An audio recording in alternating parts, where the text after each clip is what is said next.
Hi everyone, welcome to NetEnglit. UGTRB exam seriesல today EV Lucas ஓட essay on finding things வந்து பார்க்க போறோம். இந்த EV Lucas பார்த்தோம் அப்படின்னா ஒரு பிரிட்டிஷ் எஸ்ஏயிஸ்டா வந்து இருக்காங்க. இவங்களோட ஃபுல் நேம் வந்து எட்வர்ட் வெரல் லூக்கஸ். அதுதான் ஷார்ட்டா EV Lucasனு சொல்லி வச்சிருக்காங்க. He was born in the year 1868 and he died in the year 1938. இவங்க லண்டன்ல ஒரு குவாக்கர் ஃபேமிலியில வந்து பிறந்திருக்காங்களாம். குவாக்கர் இந்த செட் ஆஃப் பீப்புள் வந்து எப்படி இருப்பாங்க அப்படின்னா ஒரு ரிலீஜியஸ் செட் ஆஃப் ஃப்ரெண்ட்ஸாக வந்து இருப்பாங்களாம். அவங்களோட அந்த ரிலீஜியஸ் சொசைட்டிக்குள்ளே ஃபுல்லாகவே மேக்ஸிமம் வந்து ஃப்ரெண்ட்ஸாக தான் இருப்பாங்க. இவங்களோட ஹோம் லைஃப் வந்து எப்படி இருக்கும் அப்படின்னா பீஸ், சிம்பிளிசிட்டி அண்ட் ஈக்குவாலிட்டி இதுக்கெல்லாம் முக்கியத்துவம் கொடுத்து தான் அவங்களோட ஹோம் லைஃப் வந்து இருக்குமா. ரொம்ப ஸ்ட்ரிக்டான ரிச்சுவல்ஸ் எல்லாம் ஃபாலோ பண்ண மாட்டாங்க. காட் கூட அவங்களுக்கு வந்து டைரக்டான கனெக்ஷன் இருக்குன்னு சொல்லி இருக்கக்கூடிய ஒரு ரிலீஜியஸ் செட் ஆஃப் பீப்புள் தான் இந்த குவாக்கர்ஸ். அந்த குவாக்கர் ஃபேமிலியில தான் நம்ம EV லூக்கஸ் வந்து பிறந்திருக்காங்க லண்டனுக்கு பக்கத்தில்.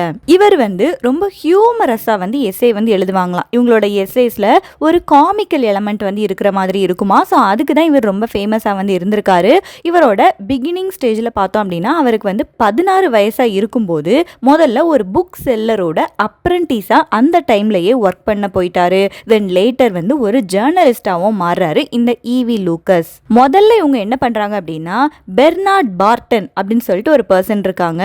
இவங்களும் ஒரு போயட். ஆல்சோ அந்த குவாக்கர்னு ஒரு செட் ஆஃப் பீப்புள் பார்த்தோம்ல, ஸோ அந்த குவாக்கர் குரூப்ல இருக்கக்கூடிய ஒரு ஃப்ரெண்டா வந்து இந்த பெர்னார்ட் பார்டன் வந்து இருந்திருக்காங்க. அந்த பெர்னார்ட் பார்டனோட பயோகிராஃபியை முதல்ல இவர் வந்து எழுதுறாரு. இவரை ஹையர் பண்ணி வந்து எழுத வந்து வச்சிருக்காங்க. ஸோ அதுதான் இவரோட ரைட்டிங் கரியர்ல ஏர்லி ஸ்டேஜ்ல வந்து இவர் பண்ண ஒரு விஷயமா வந்து இருக்குது. அண்ட் அதுக்கப்புறம் என்ன பண்றாங்க அப்படின்னா சார்ல்ஸ் லேம்னு ஒரு கிரேட்டான ஒரு பர்சன் இருக்காரு இல்ல, பிரின்ஸ் ஆஃப் இங்கிலீஷ் எஸ்ஏயிஸ்ட்னு சொல்லி சொல்லுவோம் சார்ல்ஸ் லேம்ப.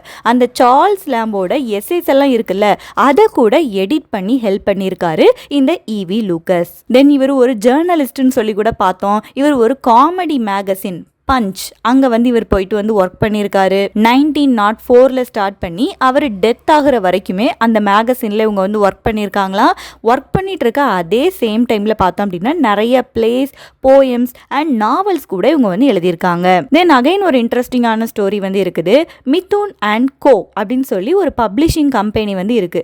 இந்த பப்ளிஷிங் கம்பெனிக்கும் நம்ம EV லூக்கஸ்க்கும் வந்து பிகினிங் ஸ்டேஜ்ல இருந்தே ஒரு அசோசியேஷன் வந்து இருக்குது. முதல்ல அந்த பப்ளிஷிங் கம்பெனியில் வெளிவர புக்ஸோட ஒரு ரீடரா இருக்கிறாரு 1908ல. தென் 1924ல பார்த்தோம் அப்படின்னா அந்த பப்ளிஷிங் கம்பெனியோட சேர்மனாவே நம்ம EV லூக்கஸ் வந்து மாறிட்டாராம். ஸோ ஒரு கிரேட்டான ஒரு ரைட்டர் தான் இந்த EV லூக்கஸ் வந்து இருந்திருக்காங்க. நமக்கு பிரிஸ்கிரைப் பண்ணியிருக்க எஸ்ஸே ஆன் ஃபைண்டிங் திங்ஸ் வந்து இவரோட கலெக்ஷன் அட்வென்ச்சர்ஸ் அண்ட் எந்தூசியாசம்ஸ் அதில் 1920ல வந்து வெளிவந்திருக்குது. ஃபர்ஸ்ட் டைமா இந்த புக்ல வந்து வெளிவந்திருக்கான். தென் லேட்டர் இவரோட மற்ற புக்ஸ்ல கூட இது வந்து வெளிவந்து வந்திருக்கு. அதுக்கு எக்ஸாம்பிளா எ லிட்டில் ஆஃப் எவ்ரிதிங் அந்த புக்லையும் கூட இதை வந்து ஆட் பண்ணியிருக்காங்க. இந்த ஆந்தாலஜிஸ் அப்படின்னா கலெக்டடா இருக்க விஷயம், கலெக்டட் போயம்ஸா இருக்கலாம், கலெக்டட் எஸ்ஏஸா இருக்கலாம். ஸோ இதுல வந்து ஒரு ஆத்தர் வந்து ஒரு ஒர்க் வந்து எழுதுறாங்க அப்படின்னா அந்த புக்ல மட்டும் தான் இருக்கணும்னு சொல்லி இல்லை. அவரே திரும்ப இன்னொரு கலெக்ஷன் எழுதுறாங்க அப்படின்னா அதுல ரொம்ப ஃபேமஸா இருக்கக்கூடிய இவரோட ஒர்க்கை அவர் வந்து இன்க்ளூட் வந்து பண்ணலாம். ஸோ அதே மாதிரி தான் இந்த ஆன் ஃபைண்டிங் திங்ஸ் வந்து முதல்ல அட்வென்ச்சர்ஸ் அண்ட் எந்தூசியாசம்ஸ்ல வந்து வெளிவருது. தென் லேட்டர் இவரோட மற்ற கலெக்ஷன்ஸ்லையும் கூட இவர் வந்து இன்க்ளூட் வந்து பண்ணியிருக்காங்க. அண்ட் தென் நம்ம அந்த டெக்ஸ்ட்டுக்குள்ள வந்து போவோம். இந்த டெக்ஸ்ட் பார்த்தோம் அப்படின்னா ஒரு பேராஃப்ரைஸ்டு வெர்ஷன் தான். இது வந்து ஒரிஜினல் டெக்ஸ்ட் வந்து கிடையாது. அதை வந்து பேராஃப்ரைஸ் பண்ணி ஷார்ட்டா எல்லாருக்கும் புரியுற மாதிரி வந்து கொடுத்துருக்கேன். பட் இம்பார்ட்டன்டான டீடைல்ஸ் எல்லாமே வந்து கவர் பண்ணியிருக்கேன். அண்ட் இந்த எஸ்ஸே வந்து பார்ப்போம். நம்ம நரேட்டர் தான் பேசுறாரு, EV லூக்கஸ் அவங்க தான் பேசுற மாதிரி ஃபர்ஸ்ட் பர்சன் நரேஷன்ல தான் கொடுத்துருக்காங்க. லாஸ்ட் வீக் வரைக்கும் எனக்கு என்னோட லைஃப்ல வந்து எதுவுமே கிடைக்கவே இல்லை. பட் சடனாக லாஸ்ட் வீக் பார்த்தோம் அப்படின்னா ஒரு ஸ்ட்ரீக் ஆஃப் குட் லக் மாதிரி நிறைய விஷயங்கள் வந்து எனக்கு கிடைச்சிட்டே இருக்குன்னு சொல்லி சொல்றாரு. லாஸ்ட் வீக் அவருக்கு வந்து நிறைய விஷயங்கள் வந்து கிடைச்சிருக்கான். என்னெல்லாம் கிடைச்சிருக்குன்னு சொல்லி பார்ப்போம். ஒரு ஃபியூ டேஸ்லயே பார்த்தோம் அப்படின்னா அவருக்கு ஒரு கேரியேஜ் கீ வந்து கிடைச்சிருக்கு. கேரியேஜ் கீ அப்படின்னா என்ன அப்படின்னா இந்த ரயில்வே ஸ்டேஷன்ல ட்ரெயின்ஸ் எல்லாம் போகும்ல, அந்த கேரியேஜை திறக்கிறதுக்காக யூஸ் பண்ணக்கூடிய ஒரு கீ.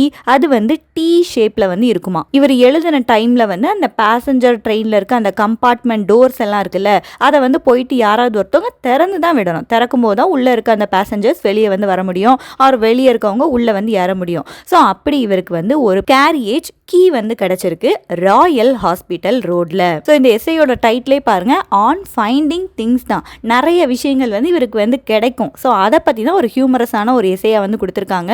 ஸோ அவருக்கு கிடைச்ச ஐட்டம்ஸ் எல்லாத்தையும் ஞாபகம் வச்சுக்கோங்க. கேரியேஜ் கீ வந்து ராயல் ஹாஸ்பிட்டல் ரோட்ல வந்து கிடைச்சிருக்கு. தென் ஒரு ப்ரூச் கிடைச்சிருக்கு சர்ச் ஸ்ட்ரீட்ல. ப்ரூச் அப்படின்னா ஒரு டெக்கரேட்டிவ் பீஸ் ஆஃப் ஜுவல்லரி தான். பின்னாடி ஒரு பின் மாதிரி இருக்கும், நம்மளோட ட்ரெஸ்ஸஸ்ல வந்து பின் பண்ணிக்கிற மாதிரி இருக்கும். ஸோ அப்படி ஒரு டெக்கரேட்டிவ் பீஸ் ஆஃப் ஜுவல்லரி வந்து இவருக்கு சர்ச் ஸ்ட்ரீட்ல வந்து கிடைச்சிருக்கு. அந்த சர்ச் ஸ்ட்ரீட் வந்து கெனிங்ஸ்டன் அப்படிங்கிற ஒரு பிளேஸோட ஒரு சைடு வாக்ல இருக்குன்னா, ஸோ அங்கதான் இவருக்கு அந்த ப்ரூச் வந்து கிடைச்சிருக்காம். சைடு வாக் அப்படின்னா சைட்ல பீப்புள் வந்து நடந்து போவாங்கல்ல, ஸோ அந்த பிளேஸ்ல வந்து இவருக்கு வந்து கிடைச்சிருக்கு. தென் அகைன் ட்ரெயின்ல தேர்ட் கிளாஸ் கம்பார்ட்மெண்ட்ல சீட்டுக்கு கீழே ஒரு 6 பென்ஸ் வந்து இவருக்கு வந்து கிடைச்சிருக்கு. 6 பென்ஸ் அப்படின்னா அவங்களோட அமௌண்ட், டாலர்ஸ் பென்ஸ்ன்னு சொல்லுவாங்கல்ல, ஸோ அந்த மாதிரி 6 பென்ஸ் வந்து சீட்டுக்கு கீழே ஒரு ட்ரெயின் கேரியேஜ்ல இருந்து கிடைச்சிருக்குது. ஸோ இவர் சொல்றாரு, லாஸ்ட் வீக்குக்கு முன்னாடி வரைக்கும் எனக்கு ரொம்ப நாளுக்கு எதுவுமே வந்து கிடைக்கல. லாஸ்ட் வீக் எனக்கு நல்ல ஒரு குட் லக் போல 3 விஷயங்கள் வந்து கிடைச்சிருக்கு. Carriage key, brooch and 6 pence, இவ்வளோ வந்து எனக்கு வந்து கிடைச்சிருக்குது. அந்த எம்டி ட்ரெயின் கேரியேஜில் இந்த 6 பென்ஸை வந்து குனிஞ்சு வந்து பிக் வந்து பண்ணுவார். பிக் பண்ணும்போது தான் இவருக்கு ஒரு ரியலைசேஷன் வந்து வருதான். என்ன ரியலைசேஷன் பார்ப்போம். இப்படி நிறைய விஷயங்களை வந்து ஃபைன் பண்ணுறோம்ல, இப்படி ஃபைன் பண்ணுற எல்லாமே வந்து டோட்டலாக ஒரு ஆக்சிடென்டலாக நடக்கக்கூடிய விஷயம்தான். எதையுமே வந்து பிளான் பண்ணி நமக்கு வந்து கிடைக்காது. ஸோ இப்படி ஆக்சிடென்டலாக நம்ம சில விஷயங்களை ஃபைன் பண்ணுறோம்ல, அது வந்து ஒரு பியோரான ஒரு ஹாப்பியான ஃபீலிங்கை வந்து ஒரு பர்சனுக்கு வந்து கொடுக்கும் அப்படின்னு சொல்லி சொல்கிறாங்க. அண்ட் இவர் அப்படியே அவரோட லைஃப்பில் முன்னாடி நடந்ததெல்லாம் யோசிச்சு பார்த்துட்டு இருக்காரு. யோசிச்சு பார்க்கும்போது அவருக்கு கொஞ்சம் ஷாக்கிங்காக இருக்குதான். இப்படி நமக்கு சில பொருள்லாம் கிடைக்குதுல்ல, அது ரொம்ப ரேராக தான் நமக்கு வந்து கிடைக்குது அப்படின்னு சொல்லி திங்க் பண்ணுறாரு. அடிக்கடி நமக்கு வந்து பொருள் வந்து கிடைச்சிட்டே இருக்காது, எப்பமாவது தான் நமக்கு வந்து கிடைக்கும் அப்படிங்கிறத ரியலைஸ் வந்து பண்ணுறாங்க. தென் இவரோட 50 இயர்ஸ் ஆஃப் லைஃப்பில் என்ன மாதிரியான பொருள்லாம் இவருக்கு வந்து கிடைச்சிருக்கு அப்படின்னு சொல்லி திங்க் பண்ணி வந்து பார்க்குறாராம். லாஸ்ட் வீக்கே 3 ஐட்டம்ஸ் வந்து கிடைச்சிருக்குது. அதை தவிர பார்த்தோம் அப்படின்னா சின்ன வயசுல இவருக்கு வந்து 7 வயசா இருக்குது. அந்த டைம்ல ஒரு பிரவுன் கலர்ல ஒரு பேப்பர் பாக்கெட் வந்து கிடைக்குது. அந்த பேப்பர் பாக்கெட்டை எடுத்து பார்த்தோம் அப்படின்னா உள்ள வந்து 8 பென்னிஸ் அண்ட் ஒரு ஹாஃப் பென்னி வந்து இருக்குதான். ஸோ அந்த மணி வந்து இவருக்கு வந்து கிடைச்சிருக்கு 7 ஏஜா இருக்கும்போது. பிரவுன் பேப்பர் பேக்கெட்குள்ள 8 பென்னிஸும் ஒரு ஹாஃப் பென்னியும் வந்து கிடைச்சிருக்குது. தென் அகைன் இவருக்கு வந்து 20 அந்த ஏஜ்ல இருக்கும்போது இந்த லண்டன் பக்கத்துல நியூ ஃபாரஸ்ட்னு சொல்லி ஒரு ரீஜியன் வந்து இருக்கு. அந்த ரீஜியன்ல இவர் நடந்து போயிட்டு இருக்கும்போது அங்க இருக்கக்கூடிய கிராஸ்ல ஒரு சில்வர் காயின் வந்து கிடைச்சிருக்குதாம். தென் அகைன் பிரைட்டன் அப்படிங்கிற ஒரு பிளேஸ்ல இவர் நடந்து போயிட்டு இருக்கும்போது ஒரு கோல்டுல ஒரு ப்ரூச் வந்து கிடைக்குது. ப்ரூச் அப்படின்னா அந்த ஆர்னமெண்டல் ஒரு பீஸ், பின்னாடி ஒரு பின் இருக்கும், நம்மளோட ட்ரெஸ்ல வந்து அதை வந்து பின் பண்ணிக்கிற மாதிரி இருக்கும். அது வந்து மெட்டல்லையும் இருக்கும். சில ரொம்ப பணக்காரங்க பார்த்தோம் அப்படின்னா அதை வந்து கோல்டுல கூட செஞ்சு வச்சிருப்பாங்க. ஸோ அந்த பிரைட்டன் அந்த பிளேஸ்ல போகும்போது இவருக்கு கோல்டுலயே ஒரு ப்ரூச் வந்து கிடைச்சிருக்கு. அந்த ப்ரூச்சோட ரேட் வந்து அந்த டைமே பார்த்தோம் அப்படின்னா $50 அளவுக்கு போகுமா. ஸோ இது வந்து விலை உயர்ந்த பொருள்ல கோல்டு அப்படிங்கும் போது அதனால அந்த ப்ரூச்சை தூக்கிட்டு இவர் வந்து போலீஸ் ஸ்டேஷனுக்கு வந்து போயிட்டாரு. ஏன்னா விலை உயர்ந்த பொருள்லாம் கிடைச்சது அப்படின்னா அதை நம்ம வந்து வச்சுக்க கூடாது, போலீஸ் கிட்ட வந்து கொடுத்துடணும் அப்படிங்கறக்காக கொண்டு போய் கொடுத்துட்டாரு. அண்ட் அந்த ப்ரூச் வந்து போலீஸ் ஸ்டேஷன்ல இருக்குது. 1 வருஷத்துக்கு யாருமே அதை வந்து கிளைம் பண்ணவே இல்லைன்னு சொல்லிட்டு அந்த போலீஸ் வந்து திரும்ப என்னைய கூப்பிட்டு அந்த கோல்டு ப்ரூஷை வந்து எனக்கே வந்து கொடுத்துட்டாங்க. அண்ட் இதை தவிர மற்ற திங்ஸ் என்னெல்லாம் கிடைச்சிருக்கு எனக்கு அப்படின்னு சொல்லி திங்க் பண்ணி பார்க்குறாரு. சேஃப்டி பின்ஸ் நிறைய கிடைச்சிருக்கான், சம்டைம்ஸ் பென்சில் கிடைச்சிருக்குது. இவ்வளோதான் பார்த்தோம் அப்படின்னா என்னோட என்டையர் லைஃபோட மொத்த கலெக்ஷனா வந்து இருக்குது அப்படின்னு சொல்லி சொல்றாரு. ஸோ லாஸ்ட் வீக்லே 3 ஐட்டம்ஸ் வந்து கிடைச்சிருக்கு. ஒரு கேரியேஜ் கீ, ஒரு ப்ரூச் அண்ட் ஒரு 6 பென்ஸ் வந்து கிடைச்சிருக்கு. தென் அதுக்கு முன்னாடி லைஃப்ல நடந்ததெல்லாம் திங்க் பண்ணி பார்த்துட்டு சொல்றாரு, ஒரு பிரவுன் பேப்பர் பேக்கெட்ல வந்து 8 பென்னிஸும் ஒரு ஹாஃப் பென்னிஸும் கிடைச்சிருக்கு. நியூ ஃபாரஸ்ட் ரீஜியன்ல ஒரு சில்வர் காயின் கிடைச்சிருக்கு. பிரைட்டன் ரீஜியன்ல ஒரு கோல்டு ப்ரூச் வந்து கிடைச்சிருக்கு. சம் சேஃப்டி பின்ஸ் கிடைச்சிருக்கு, பென்சில் வந்து கிடைச்சிருக்குது. இதுதான் என்னோட லைஃபோட என்டையர் ஹால், என்டையர் கலெக்ஷனாவே இவ்வளோ தான் இருக்குன்னு சொல்லி சொல்றாரு நம்ம ஈவி லூக்கஸ். தென் சொல்றாங்க, நம்ம வந்து லைஃப்ல எவ்வளோ ரிச்சான பர்சனாக வந்து இருக்கலாமா. அந்த டைம்ல இருந்த ஒரு பெரிய வெல்தியான பில்லியனரோட நேமை வந்து மென்ஷன் பண்றாரு, மிஸ்டர் ராக் ஃபெல்லர் அப்படின்னு சொல்லிட்டு. இந்த ராக் ஃபெல்லர் தான் அந்த டைம்ல இருந்த ரொம்ப வெல்தியான பர்சன். நீங்க எவ்வளோ ரிச்சா வேணா இருக்கலாம், அந்த மிஸ்டர் ராக் ஃபெல்லர் அளவுக்கு கூட ரிச்சா வந்து இருக்கலாம். அவராகவே இருந்தாலும் நமக்கு இந்த மாதிரி அன்எக்ஸ்பெக்டடாக ஏதாவது ஒரு பொருள் கிடச்சிது அப்படின்னா அந்த விஷயம் நமக்கு வந்து ஒரு ஹாப்பினஸை கொடுக்கும், ஒரு த்ரில்லை வந்து கொடுக்கும். நான் வந்து அந்த நியூ ஃபாரஸ்ட் ரீஜியனில் ஒரு சில்வர் காயின் கண்டுபிடிச்சேன்ல, ஸோ அப்போ எனக்கு வந்து அந்த த்ரில் வந்து கிடச்சிது. ஸோ எவ்வளோ ரிச்சான பர்சனாக இருந்தாலும் இப்படி அன்எக்ஸ்பெக்டடாக ஏதாவது ஒரு பொருள் கிடைக்கும்போது நமக்கு வந்து சந்தோஷமாக தான் இருக்கும்னு சொல்கிறாங்க. அண்ட் இதில் அகைன் ஒரு சின்ன ஒரு இன்ஃபர்மேஷன் வந்து இருக்குது. அந்த நியூ ஃபாரஸ்ட் ரீஜியன் வந்து ஸ்டோனி கிராஸ் அண்ட் பால்ட்ரைவுட் அப்படிங்கிற 2 பிளேஸ்க்கு நடுவில் இருக்குன்னு சொல்லி ஒரு இன்ஃபர்மேஷன் வந்து கொடுத்துருக்காரு. தென் கிஃப்ட் வந்து நமக்கு வந்து கிடைக்கிறத பற்றி பேசுகிறாரு. ஆன் ஃபைண்டிங் திங்ஸில் வந்து அன்எக்ஸ்பெக்டடாக திங்ஸ் வந்து கிடைக்குது. அதே மாதிரி நம்ம வந்து அன்எக்ஸ்பெக்டடாக இருக்கக்கூடிய நேரத்தில் சிலர் வந்து நமக்கு வந்து கிஃப்ட் கொடுப்பாங்கல்ல. ஸோ அன்எக்ஸ்பெக்டடாக பொருள் வந்து கிடைக்கிறதுக்கும் கிஃப்ட் கிடைக்கிறதுக்கும் என்ன வித்தியாசம் இருக்குன்னு சொல்கிறாரு ஈவி லூக்கஸ். ஒரு கிஃப்ட் நமக்கு வந்து கிடைக்குது அப்படின்னா அதுவும் திடீர்னு ஒரு பொருள் கிடைக்குது அப்படிங்கிற விஷயமும் ஒன்று வந்து கிடையாது. ஏன்னா கிஃப்டை பொறுத்த வரைக்கும் அந்த கிஃப்டில் வந்து பிளானிங் இருக்குது, இன்டென்ஷன் இருக்குது, அண்ட் ஒரு பர்சன் வந்து அதுக்கு வந்து நீட் ஆகுறாங்க. ஒருத்தவங்களுக்கு சும்மா போயிட்டு ஏதாவது ஒன்று வாங்கி கொடுக்க மாட்டோம்ல. ஸோ அது என்னன்னு பிளான் பண்ணுவோம், எந்த இன்டென்ஷனுக்காக கொடுக்குறோம், எந்த நோக்கத்துக்காக கொடுக்குறோம் அப்படின்னு சொல்லி ஒரு விஷயம் இருக்குது. ஒரு பர்த்டேயாக இருக்கலாம், ஒரு அச்சீவ்மெண்ட்டுக்கு கொடுக்கலாம். ஸோ இந்த மாதிரியான விஷயங்கள்லாம் இருக்குது. அண்ட் கிஃப்ட் பண்ணுறதுல 2 பர்சனும் கூட இன்வால்வ் வந்து ஆகுவாங்க. அது மட்டும் இல்லாமல் இந்த கிஃப்ட் இந்த கல்ச்சரில் என்ன ஆகுது அப்படின்னா, ஒருத்தவங்க உனக்கு ஒரு கிஃப்ட் கொடுக்குறாங்க அப்படின்னா நேச்சுரலாகவே உனக்கு ஒரு ஆப்ளிகேஷன் வந்து வந்துடுது. நீ அவங்கள தேங்க் பண்ணுறதுக்காக அந்த கிஃப்டை நீ அகைன் வந்து ரிட்டர்ன் வந்து பண்ணணும். உன் பர்த்டேக்கு உன் ஃப்ரெண்டு வந்து கிஃப்ட் கொடுக்குறாங்க அப்படின்னா அந்த பொண்ணோட பர்த்டேக்கு நீ வந்து கொடுக்கணும்ல. ஸோ அந்த ஆப்ளிகேஷன் வந்து வந்துடுதுல்ல. ஸோ இந்த ஆப்ளிகேஷன் வந்து அந்த ஜாயை வந்து ruin வந்து பண்ணுது. ஸோ கிஃப்டிங்கில் என்னெல்லாம் இருக்குன்னு சொல்கிறாங்க. பிளானிங், இன்டென்ஷன், ஒரு பர்சன்லாம் நீட் ஆகுறாங்க. ஒருத்தவங்க கிஃப்ட் கொடுத்தாங்க அப்படின்னா நம்மளும் அந்த பர்சனுக்கு வந்து செய்ய வேண்டிய ஒரு ஆப்ளிகேஷனுக்கு வந்து வந்துடும். ஸோ இதில் இந்த சிம்பிள் ஜாய் வந்து கிடைக்காதுன்னு சொல்கிறாங்க. ஆனால் அதுவே நீ டக்குன்னு கீழே பெண்ட் டவுன் ஆகி பார்க்கும்போது கீழே ஒரு காயின் கிடைக்குது. ஸோ அந்த காயின் வந்து உனக்கு தான் அப்படின்னு எடுக்கும்போது அது வந்து ஒரு பியோரான ஒரு ஜாயை வந்து கொடுக்குமா. அண்ட் சொல்கிறாங்க காயின்ஸ் தான் பெஸ்ட் திங்ஸ் டு ஃபைண்ட்னு சொல்கிறாங்க. ஞாபகம் வச்சுக்கோங்க, பெஸ்ட் திங்ஸ் டு ஃபைண்ட் வந்து காயின்ஸ் தான் அப்படின்னு சொல்கிறாங்க. ஏன்னா காயின் வந்து அனானிமஸாக இருக்கும். யாரோட காயின்னே நம்ம வந்து சொல்ல முடியாதுல்ல. இந்த காயின் வந்து இவரோட காயின் தான் அப்படி நம்ம வந்து ஒரிஜினலாக யார் ஓன் பண்ணாங்களோ அவங்கள வந்து ட்ரேஸ் டவுன்லாம் பண்ணவே முடியாது. அதனால காயின்ஸ் தான் best things to find. And sometimes நமக்கு வந்து ரொம்ப வேல்யூபிளான பொருட்கள் வந்து கிடைக்கும். பட் லீகலாக பார்த்தோம் அப்படின்னா அந்த வேல்யூபிளான பொருட்களாக இருந்துச்சுன்னா நம்ம அதை போலீஸ் ஸ்டேஷனில் வந்து கொடுத்துடணும். ஸோ அது நமக்கு கொஞ்சம் ஸ்ட்ரெஸ்ஃபுல்லாக இருக்கும், ஒரு அன்ஹாப்பி எண்டிங்காக வந்து இருக்கும். ஸோ அதனால நான் அதை பற்றி வேல்யூபிளான ஐட்டம்ஸ் பற்றிலாம் நான் பேசலைன்னு சொல்கிறாங்க. பட் காயின்ஸ் எடுத்தோம் அப்படின்னா காயின்ஸை வந்து நம்ம யாருக்கும் கொடுக்கணுங்கிற அவசியம் வந்து கிடையாதுல்ல. ஸோ வேல்யூபிள் ஐட்டம்ஸாக இருந்துச்சுன்னா போலீஸ்கிட்ட வந்து நம்ம வந்து ரிட்டர்ன் பண்ண வேண்டிய இருக்குங்கிறதையும் மென்ஷன் பண்ணியிருக்காங்க. தென் எதுக்காக இந்த மாதிரி நம்ம பொருட்கள்லாம் கண்டுபிடிக்கும் போது நமக்கு ரொம்ப அமேசிங்காக ஃபீல் பண்ணுது அப்படிங்கிறதுக்காக 2 திங்ஸை வந்து சொல்கிறாங்க.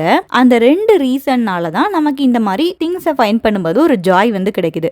ஃபர்ஸ்ட் ஒன் என்ன அப்படின்னா கம்ப்ளீட்லி அன்எக்ஸ்பெக்டடாக வந்து இருக்குது. நம்ம வந்து நினச்சிட்டா இருப்போம், ஸோ இந்த பிளேஸ்க்கு போனால் நமக்கு இது கிடைக்கும்னு சொல்லி நினைக்க மாட்டோம். ஜஸ்ட் போகும்போது நமக்கு கேஷுவலாக ஒரு பொருள் வந்து கிடைக்கும். ஸோ அன்எக்ஸ்பெக்டடாக ஒன்று கிடைக்கும்போது நமக்கு வந்து ஒரு அமேசிங்கான ஃபீலிங் வந்து கிடைக்குது.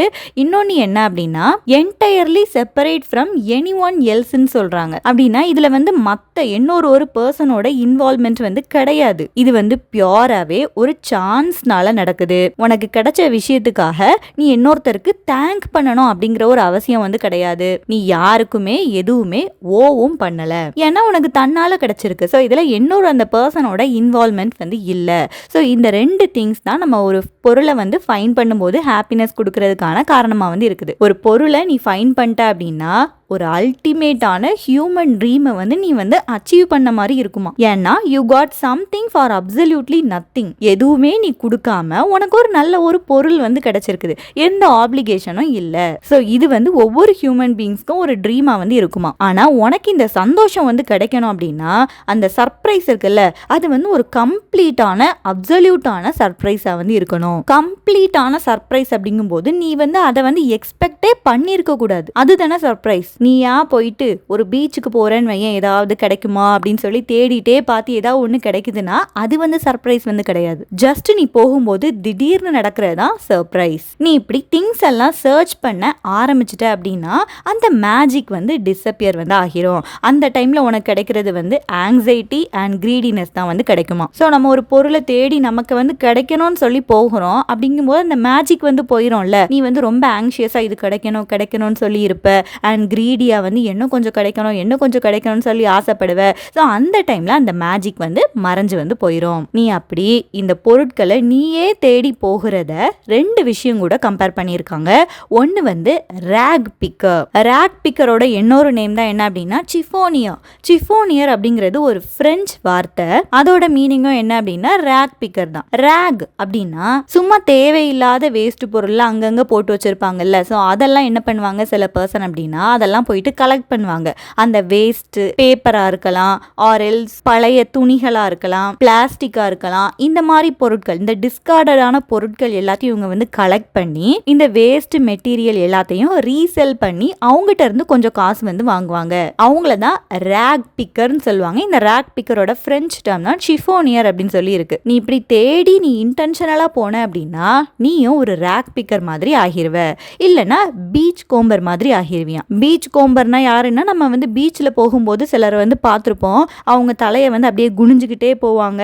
இப்போ ஒரு பெரிய ஸ்டாம்லாம் வந்துச்சு அப்படின்னா அந்த டைம்ல யாரோட பொருட்களாவது பறந்து போய் எங்கேயாவது கிடக்கும், மிஸ் ஆகியிருக்கும். ஸோ இதெல்லாம் தேடி வந்து போவாங்க இந்த பீச் கோம்பர்ஸ். ஸோ அவங்கள மாதிரி நீ வந்து ஆகிருவ. ஸோ இன்டென்ஷனலாக நம்ம வந்து பண்ணக்கூடாது. பண்ணணும் அப்படின்னா ரேக் பிக்கர் மாதிரியோ இல்லைன்னா பீச்சில் இந்த பொருட்கள்லாம் தேடிட்டு இருப்பாங்கல்ல, ஸோ அவங்கள மாதிரியோ நம்ம வந்து மாறிடுவோம். இருந்தாலும் நம்ம ஆத்தரும் கூட அட்மிட் பண்றாரு, ஒரு தடவை என்ன பண்ணியிருக்காரு அப்படின்னா இவரு கோல் அப்படிங்கிற ஒரு ஐலாண்டுக்கு வந்து இவங்க எல்லாரும் விசிட் பண்ணியிருக்காங்களாம். விசிட் பண்ணியிருக்கும் போது நம்ம ஈவி லூக்கஸும் கூடவே 2 ஹவர்ஸ்க்கு வந்து இன்டென்ஷனலா ஏதாவது பொருள் கிடைக்குமா அப்படின்னு சொல்லி அந்த ஐலாண்டுக்குள்ள வந்து தேடி இருக்காரு. கடைசியா இவருக்கு என்ன கிடைச்சிருக்கு அப்படின்னா ப்ளோவர் அப்படிங்கிற ஒரு பேர்டோட நெஸ்ட் வந்து இவருக்கு வந்து கிடைச்சிருக்கு. ஸோ இவரே தான் சொல்றாரு நம்ம இன்டென்ஷனலா போயிட்டு தேடக்கூடாதுன்னு சொல்றாரு. சொல்லிட்டு அவரோட லைஃப்ல நடந்த ஒரு இன்சிடென்ட்டையும் சொல்லிக்கிறாரு. நான் இன்டென்ஷனலா பண்ணேன், அதுவும் எனக்கு த்ரில்லிங்கா தான் இருந்துச்சு. கடைசியா எனக்கு அந்த ப்ளோவர் பேர்டோட நெஸ்ட் வந்து அந்த கோல் ஐலாண்ட்ல வந்து கிடைச்சிது அப்படின்னு சொல்லியும் சொல்றாரு. Then next set of lines வந்து பார்ப்போம். பொருட்கள் நமக்கு வந்து கிடைக்கிறது வந்து ரொம்ப ஜாயான ஒரு மொமெண்டா தான் இருக்கும். அதுல சிலர் என்ன பண்றாங்க அப்படின்னா ட்ரிக்ஸை வந்து ப்ளே பண்ணுவாங்க, பிராங்க் எல்லாம் பண்ணுவாங்கல்ல. நம்மளோட சைல்டுஹுட்ல இந்த மாதிரி பிராங்க்ஸ் எல்லாம் வந்து பண்ணியிருப்பாங்க. ஃபார் எக்ஸாம்பிள் இந்த ஸ்ட்ரீட்ல பார்த்தோம் அப்படின்னா ஒரு பர்ஸை வந்து கீழே வந்து பிளேஸ் பண்ணிடுவாங்க. அந்த பர்ஸ் கூட ஒரு ஸ்ட்ரிங், ஒரு மெல்லிசான ஒரு ஸ்ட்ரிங், ஒரு சின்ன ஒரு நூல் மாதிரி அட்டாச் பண்ணியிருப்பாங்க. ஸோ பர்ஸ் கீழே கிடக்குது அப்படின்னு சொல்லி யாராவது எடுக்க போனாங்க அப்படின்னா அந்த ஸ்ட்ரிங்கை வச்சு புல் பண்ணுவோம், அந்த பர்ஸ் வந்து மூவ் ஆகும். அதே மாதிரி தான் ஒரு காயினையும் கீழே போட்டுட்டு அந்த காயின்லையும் இந்த மாதிரி த்ரெட்டை வந்து யூஸ் பண்ணியிருப்பாங்க. யாராவது எடுக்க போகும்போது அதை வந்து புல் பண்ணி இழுப்பாங்க. இந்த மாதிரி ட்ரிக்ஸ் எல்லாம் பண்றது இன்கிரெடிபிளா ரொம்ப மீனான விஷயம், ரொம்ப பேடான விஷயம்னு ஃபீல் பண்றாங்க நம்ம ஈவி லூக்கஸ். இந்த மாதிரி பொருட்களை கீழே போட்டு ஒருத்தவங்களை எடுக்க வச்சு அவங்கள வந்து பிராங்க் பண்றது அதெல்லாம் பேடுன்னு சொல்றாரு. இந்த பிராங்க்குக்கு ஒரு எக்ஸாம்பிளா ரியல் லைஃப்ல நடந்த ஒரு விஷயத்தை வந்து அடுத்து வந்து கொடுக்க போறாங்க. இயர்ஸ் அகோ ஒரு வேர்ஸ்டான ட்ரிக் வந்து நடந்திருக்கு லண்டன்ல. எல்லாரும் கேதர் ஆகி இருக்கக்கூடிய ஒரு ஸ்பாட்ல வந்து நடந்திருக்கு. அந்த பிளேஸோட நேம் வந்து மார்பிள் ஹால்ஸ். Marble halls. இந்த மார்பிள் ஹால்ஸ்ல வந்து அந்த டைம்ல என்ன நடக்கு அப்படின்னா ஒரு மீட்டிங் மாதிரி நடக்குது. நிறைய பேர் வந்து அங்க வந்து மீட் பண்ணக்கூடிய ஒரு பிளேஸா வந்து இந்த மார்பிள் ஹால்ஸ் வந்து இருக்கு.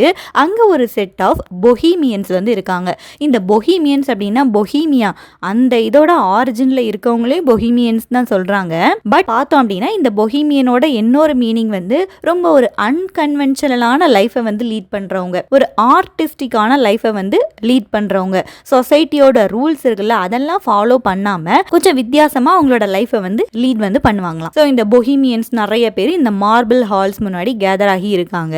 அதுல ஒரு விக்கடான ஒரு பர்சன் வந்து ஒரு பிராங்கை வந்து இந்த மாதிரி நடத்தியிருக்காராம். அந்த மார்பிள் ஹால்ஸ், லண்டன்ல இருக்க மார்பிள் ஹால்ஸ் முன்னாடி அந்த மீட்டிங் பிளேஸ்ல எ செட் ஆஃப் பொஹீமியன்ஸ் வந்து இருக்காங்க. அதுல ஒரு விக்கடான பர்சன் வந்து ஒரு பிராங்கை வந்து நடத்தியிருக்காங்க. அவர் என்ன பண்றாங்க அப்படின்னா ஒரு கோல்டு காயின் இருக்கு. அது வந்து என்ன அப்படின்னா பிளாசிபிளான சவரைன் தான். பிளாசிபிள் அப்படின்னா பிலீவபிள், பார்க்கறதுக்கு கோல்டு மாதிரி இருக்கும், பட் ஒரிஜினலான சவரைன் வந்து கிடையாது. சவரைன் அப்படின்னா கோல்டு இத்தனை சவரன்னு சொல்லுவோம்ல. ஸோ அந்த மாதிரி பிளாசிபிளான சவரனா வந்து இருக்கு. அந்த காயினை ஒரு சின்ன நெயில் வச்சு அந்த ஃப்ளோர்ல வந்து அட்டாச் வந்து பண்ணிட்டாரு. நெயில் அப்படின்னா ஆணி வச்சு அங்க இருக்கக்கூடிய அந்த ஃப்ளோர்ல வந்து அந்த கோல்டு காயினை போட்டு மேல வந்து ஆணி மாதிரி அடிச்சு அது வந்து அசைய முடியாத அளவுக்கு பண்ணி வச்சிருக்காரு அந்த பிராங்க்ஸ்டர். அப்படி பண்ணி வச்சுட்டு என்ன நடக்குது அப்படின்னு சொல்லி பாப்போம் அப்படின்னு சொல்லி பார்த்துட்டு வெயிட் பண்ணிட்டோம் இருக்காராம். ஹியூமன் பீயிங்ஸோட நேச்சரை வந்து இதுல வந்து போர்ட்ரே வந்து பண்றாங்க. ஹியூமன் பீயிங்ஸோட நேச்சர் வந்து ரொம்ப ஸ்னீக்கியா தான் இருக்குமா இந்த மாதிரியான விஷயங்கள்லாம். பீப்புள்லாம் அந்த காயினை வந்து ஃப்ளோர்ல வந்து பாக்குறாங்க. பார்த்த உடனே ஜஸ்ட் வேகமா ஓடி போயிட்டு அதை கிராப் பண்ணிட்டு எடுத்துட்டு வந்து அவங்க வந்து போலையாம். முதல்ல அந்த காயினை பார்த்தோன்னே என்ன பண்றாங்க அப்படின்னா யாராவது நம்மள நோட்டீஸ் பண்றாங்களா அப்படின்னு சொல்லி அவங்க வந்து பாக்குறாங்க. பார்த்துட்டு யாரும் பார்க்காத நேரத்துல தான் அந்த காயின் கிட்ட போறாங்களாம். யாராவது பார்த்துட்டாங்க அப்படின்னா அவங்களும் அதுல வந்து ஷேர் கேட்பாங்கல்ல. ஸோ அதனால யாரும் பார்க்காம நைஸா அந்த காயின் கிட்ட வந்து போறாங்களாம். சீக்ரெட்டா போறாங்க. ரொம்ப கேஷுவலா போற மாதிரி போறாங்க.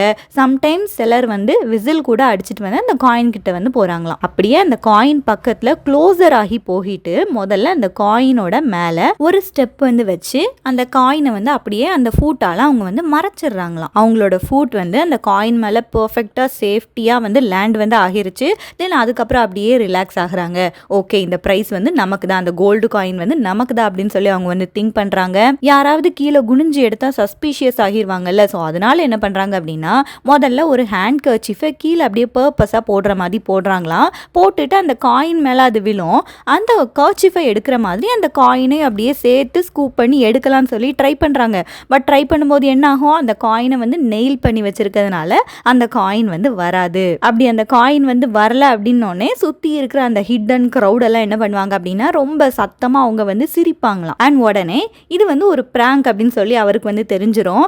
இன்ட்ரெஸ்டிங்கா என்ன நடக்குது அப்படின்னா இப்படி அந்த பிராங்க்ல வந்து மாட்டிருப்பாருல்ல அவரும் அடுத்து அந்த ஹியூஜான கிரௌட் இருக்காங்கல்ல அவங்க கூட சேர்ந்து போயிட்டு நின்று பாரா. அடுத்து வந்து யார் வந்து வருவா அப்படின்னு சொல்லி அவரும் கூட அவங்க கூட சேர்ந்து நின்று என்ஜாய் பண்ணி பார்ப்பாராம். ஸோ இது வந்து ஒரு டெரிபிளான ஒரு மிஸ்சீவியஸான ஒரு பிராங்க் அப்படின்னு சொல்லி ஈவி லூக்கஸ் வந்து சொல்றாங்க. ஆனாலும் எனக்கு என்ன ஆசை அப்படின்னா எனக்கும் அந்த க்ரௌட்ல நின்றுட்டு யாரையெல்லாம் எப்படிலாம் பிஹேவ் பண்றாங்க அப்படிங்கிறத பார்க்கறதுக்கு எனக்கும் ஆசை தான் அப்படின்னு சொல்லி ஈவி லூக்கஸ் சொல்லி இந்த எஸ்ஸையை வந்து முடிச்சிருக்காங்க. ஸோ ஆன் ஃபைண்டிங் திங்ஸ் வந்து ஒரு ஹியூமரஸான எஸ்ஸையாக தான் இந்த ஈவி லூக்கஸ் வந்து கொண்டு போயிருக்காங்க. பிகினிங்ல பார்த்தோம் அப்படின்னா அவருக்கு என்ன மாதிரியான பொருட்கள்லாம் கிடைச்சிருக்குது, லாஸ்ட் வீக்ல என்னெல்லாம் கிடைச்சிருக்குன்னு சொல்லியிருக்காரு. கடந்த 50 இயர்ஸ்ல அவருக்கு என்னெல்லாம் கிடைச்சது அப்படிங்கிறத பத்தி சொல்லியிருக்காரு. ஈவன் ஒரு பில்லியனர் லைக் மிஸ்டர் ராக்ஃபெல்லரா இருந்தா கூட பொருட்கள் வந்து கிடைக்கும் போது அவங்களுக்கு வந்து சந்தோஷமா தான் இருக்கும்னு சொல்லி மென்ஷன் பண்ணியிருக்காங்க. தென் கிஃப்ட் கொடுக்குறாங்கல்ல, ஸோ அதுவும் திங்ஸை வந்து ஃபைண்ட் பண்றதும் டிஃபரெண்டான ஜாய் அப்படின்னு சொல்லி பேசியிருந்தாங்க. இருக்கிறதுலே பெஸ்ட் திங்ஸ் டு ஃபைண்ட் வந்து காயின்ஸ் தான் அப்படின்னு சொல்லி சொல்லியிருந்தாரு. எதுக்காக இந்த ஃபைண்டிங் திங்ஸ் வந்து ஹாப்பினஸை கொடுக்குதுன்னு சொல்லி சொல்லியிருந்தாங்க. ஒன்று கம்ப்ளீட்லி அன்எக்ஸ்பெக்டட், இன்னொன்று இதுக்காக நம்ம இன்னொரு ஒரு பர்சனை வந்து சார்ந்து வந்து இருக்க வேண்டியது இல்லை அப்படின்னு சொல்லி அதுக்கு சில எக்ஸ்பிளனேஷன்லாம் வந்து கொடுத்துருந்தாங்க. தென் இந்த ஃபைண்டிங் திங்ஸில் பார்த்தோம் அப்படின்னா நம்ம இன்டென்ஷனலாக போயிட்டு வந்து தேடக்கூடாது. இன்டென்ஷனலாக தேடினா நம்ம ஒரு ரேக் பிக்கர் ஆர் ஒரு ஷிஃபோனியர் மாதிரி அல்லனா அந்த பீச்சில் போயிட்டு பொருட்கள்லாம் தேடுவாங்கல்ல, ஸோ அவங்கள மாதிரி ஆகிருவோம். இருந்தாலும் கூட நானும் இன்டென்ஷனலாக வந்து தேடி இருக்கேன். அந்த ஐலண்ட் ஆஃப் கோல்டில் எனக்கு வந்து ப்ளோவர் பேர்டோட நெஸ்ட் வந்து கிடைச்சு அப்படின்னு சொல்லியிருக்காரு. தென் கடைசியாக இப்படி பொருட்கள் வந்து நமக்கு கிடைக்கிறதுல சிலர் வந்து பிராங்க் வந்து பண்ணுவாங்க. பர்ஸில் ஆர் காயினில் ஒரு ஸ்ட்ரிங்கை கட்டி வந்து இழுப்பாங்கன்னு சொல்லியிருந்தாரு. தென் ரியல் லைஃப்பில் நடந்த ஒரு இன்சிடென்ட்டே மென்ஷன் பண்ணியிருந்தாரு. அந்த மார்பிள் ஹால்ஸ் அப்படிங்கிற பிளேஸில் கோல்டு காயினை வந்து ஃப்ளோரில் நெயில் பண்ணி அந்த பீப்புளெலாம் அதை எப்படி எடுக்க ட்ரை பண்ணுறாங்க அப்படிங்கிற ஒரு பிராங்க் பற்றியும் பேசியிருந்தாரு. ஸோ ஹியூமரஸான எஸ்ஏயாக இந்த எஸ்ஏயை கொண்டு போயிருக்காங்க EV Lucas. And that's it for this lecture. We will meet in the next lecture. Till then, happy learning.